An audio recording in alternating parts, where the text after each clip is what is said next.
Welcome to our video on how to use online course platforms. Today, we'll discuss their definition and importance in today's learning landscape. Let's start by choosing the right platform. Consider key features like the user interface, course variety, and support communities. Next up, creating your account. We'll guide you through a step-by-step registration process.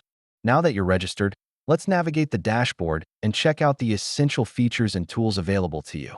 Now, let's dive into course creation. Here are some tips for designing engaging and effective content. Uploading materials is critical. We'll cover best practices for video, audio, and text to enhance your courses. Assessments help gauge learner understanding. Let's explore how to set up quizzes and assignments effectively. To foster learning, engaging students is essential. Here are some strategies to encourage interaction and feedback. Monitoring progress is key to success. We'll look into how to understand analytics and reports to guide your teaching. In conclusion, maximizing your experience on online course platforms can lead to successful learning outcomes. Happy teaching!